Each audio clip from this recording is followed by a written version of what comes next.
तामुलपुर जिल्लानि खावरुबाहायाव सासे फरायसुलिखौ गाज्रि खामानि खालामनायनि दायाव खादों फोरोंगिरिखौ। गोदानै दाजानाय तामुलपुर जिल्लानि सिङाव थानाय निज खावरुबाहा नब मिलन गोजौ फरायसालिनि लोगो फोरोंगिरि खाइजुल हकआ थांनाय 1 सेप्तेम्बर सानखालि सासे उन्दै फरायसुलिखौ गाज्रि खालामनायनि थाखाय फरायसुलिनि नखरा खावरुबाहा नब मिलन गोजौ फरायसालिनि लोगो फोरोंगिरिनि सायाव खावरुबाहा आउटपोस्टआव केस होनाय जादोंमोन। थिग बे लेखायैनो थांनाय 11 सेप्तेम्बरनि मोनाबिलियाव लोगो फोरोंगिरि खाइजुल हकखौ पुलिस बिफाना खायो।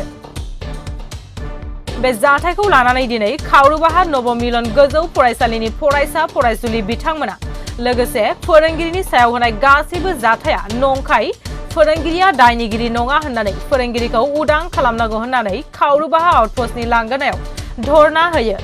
बे धरना होनाय हाबाफारिजों लोगोसे गोबां स्लोगान होनाय जायो, जेरै फोरोंगिरि सारखौ उदां खालामनांगौ, फोरोंगिरि सारनि जेबो दाय गैया होननानै बुंथि होयो। धरना होनाय हाबाफारियाव गोबां फरायसा फरायसुलि फोरोंगिरि फरायसालि सामलाय आफादनि आफादगिरि बिथांमोनाबो बे हाबाफारियाव बाहागो लायो। बे हरखाबै धरना होनाय जाथायाव नुजाथियो तामुलपुर जिल्लानि एएसपि बिथांजों लोगोसे गरेस्वर खाजोना बेंखन मावख'नि मावख'गिरि आरो गोबां पुलिस बिफानआ नुजाथिनानै बुंथियो दि बे जाथायनि सायाव गोख्रों संदाननाय जागोन होननानै बुंथियो।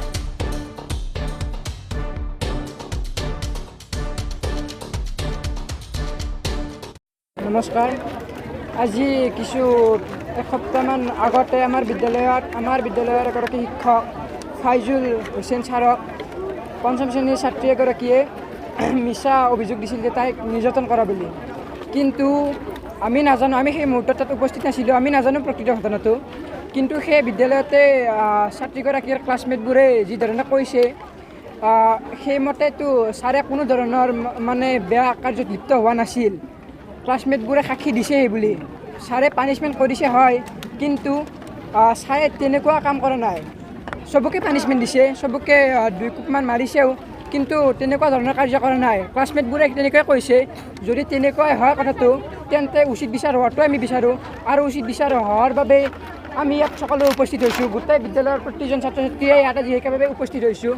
হোৱাৰ কাৰণ সেইটোৱে উচিত বিচাৰ হ'ব লাগে, কিয়নো আমাৰ বিদ্যালয়ৰ এই গোটেই অঞ্চলটোতে এটা খুব সুনাম আছে, আৰু সেই সুনামটো তাৰ বাবে এই দুৰ্নাম হোৱাটো আমি নিবিচাৰোঁ। সেইবাবে আমি ইয়াত উপস্থিত হৈছোঁ, আৰু উচিত বিচাৰ নোহোৱালৈকে আমি ইয়াৰ পৰা গুচি নাযাওঁ। যিটো অভিযোগ উত্থাপন কৰিছে, অভিযোগটো মিছা বুলি ক'ব খুজিছোঁ।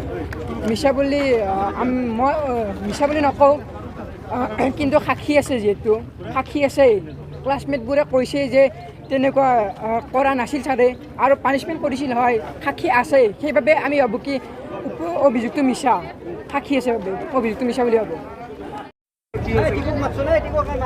যোৱা 1 তাৰিখে আমাৰ ফৈজুল হক ছাৰে আমাৰ স্কুলত ক্লাছ কৰি থাকোঁতে নোৱাৰা ল'ৰা ছোৱালীবিলাক পিঠিত চকুৰে আছিল। সেই অভিযোগত নগেন ডেকাই তেওঁৰ ছোৱালীজনীৰ চকুৰে বুলি অভিযোগ দিয়ে, আৰু তেখেতক ট্ৰেন্সফাৰ কৰাৰ কাৰণে স্কুলত অভিযোগ কৰে। আৰু আমি ছাত্ৰ ছাত্ৰীয়ে গম পাওঁ তেখেতে তেতিয়া মৰমতে পঢ়ায়। তেনেকুৱা এইখিনি ঘটনা। আৰু আমাৰ বিদ্যালয়খনৰ নাম আছিল কাৱৰুবাহা নব মিলন হাইস্কুল। আৰু যদি কিবা ক'ব লাগিছিল, আজিৰ ঘটনাটো হ'ল তেখেতক যোৱাৰে আমি গম পাইছোঁ তেখেতক আৰক্ষীয়ে ধৰি লৈ গৈছে, ঘৰৰ পৰা লৈ গৈছে, তামোলপুৰত নিয়া বুলি আমি গম পাইছোঁ। তেতিয়া ল'ৰা ছোৱালীবিলাকে গম পাইছে যে আমাৰ ছাৰজনক আৰক্ষীয়ে লৈ গৈছে। তেওঁলোকৰ মতে মৰমৰ ছাৰ আমাৰ, গতিকে তেওঁলোকে আমাৰ স্কুলৰ কোনো বাধা বিঘিনি নামানি আৰক্ষী চকীলৈ স্বতঃস্ফূৰ্তভাৱে ওলাই আহিছে। কেৱল তেওঁলোকক ছাৰজনক লাগে, মৰমেল ছাৰজনক লাগে, নিৰ্দোষী তেওঁলোকে কৈছে নিৰ্দোষী, গতিকে আমাক মুক্তি লাগে, বিনা চৰ্তে মুক্তি লাগে বুলি তেওঁলোকে দাবী কৰি আছে। যিটো অভিযোগ উত্থাপন কৰিছে এইটো মিছা বুলি কয় নেকি? এইটো যিটো অভিযোগ কৰিছে মানে তেওঁ মাৰাটো মাজে মাজে সকলো ল'ৰা ছোৱালীকে, আপোনালোকে যদি ল'ৰা ছোৱালীকো সদায় ক'ব যে মাজে মাজে মৰমতে এঠাবাৰ মাৰি দি হ'লে তেওঁলোকক পঢ়ায়, তোমালোকে কিয় নোৱাৰা এইবুলি পঢ়ায়। সেইটো যদি ডাঙৰ অভিযোগ বুলি ভাবিছে আমি বুজি নাপাওঁ, কিন্তু আমি জানো সকলো ল'ৰা ছোৱালীক মৰমতে ছাত্ৰ ছাত্ৰীক পঢ়ায়, সকলো শিক্ষয়িত্ৰীয়ে। গতিকে তেওঁ তেনেকৈ পঢ়াইছিল বুলি কৈছে। গতিকে এইটো ডাঙৰ অভিযোগ হ'ব নোৱাৰে, আৰু তাৰ কাৰণে তেওঁ ট্ৰেন্সফাৰ দিয়াৰ কথা আহিব নোৱাৰে। এইখিনি কথা আছে। আজি এসময়ত মানে ছাত্ৰ ছাত্ৰীখিনি আমাৰ ইয়াত কাৱৰুবাহা আৰক্ষী চৰৰ পৰা IC ছাৰ গৈছিল, তাত ল'ৰা ছোৱালী সেনেকৈ ষ্টেটমেণ্ট ল'ম বুলি 5ম শ্ৰেণীৰ, তেতিয়া গম পালে যে ছাৰক ইতিমধ্যে আৰক্ষীয়ে আটক কৰিছে তেতিয়া তেওঁলোকে স্বতঃস্ফূৰ্তভাৱে ওলাই আহিছে যে আমাৰ ছাৰজনক লাগে, আমাক মুক্তি লাগে সেইবুলি ৰাখিছে। মই SMDCৰ সভাপতি হৈ তেওঁলোকৰ লগত আহিছোঁ। মোৰ এটা দায়িত্ব আছে, কৰ্তব্য আছে, সেইকাৰণে মই ছাৰসকলৰ লগত গুচি আহিছোঁ ইয়ালৈ।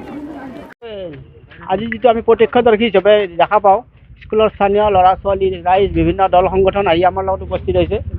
গতিকে এজন নিৰীহ শিক্ষক জগতত আচলতে অৱমাননা কৰা হৈছে। সেইকাৰণে চব স্কুল এই অঞ্চলৰ যিমান স্থানীয় স্কুলবিলাকো আহিব হেৰি কৰিছে, কিন্তু আমি গোটেই বাধা কৰি আছোঁ।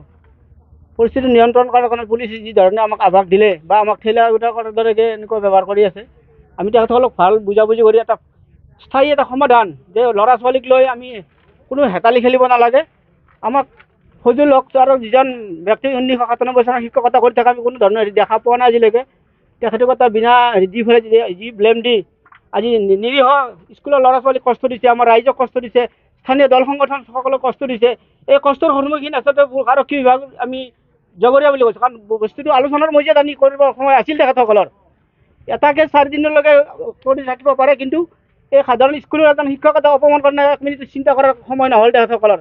গতিকে আমি বিভাগীয় কৰ্তৃপক্ষ আৰক্ষী প্ৰশাসনক আমি ধিক্কাৰ দিছোঁ। সেইকাৰণে ফজুল হকক অনতিপলমে এই মঞ্চত আমি মুকলিভাৱে এই শিক্ষক সমাজ, আমাৰ এই অঞ্চলৰ স্থানীয় আমাৰ যি কাৰোবাৰ জনগণক কৈছে যে অভিযোগ কৰিছে যে কিবা এটা ঘটনা ঘটিছে, সেইটো জড়িত হয় বছৰত ধৰিছে, কি হয় না?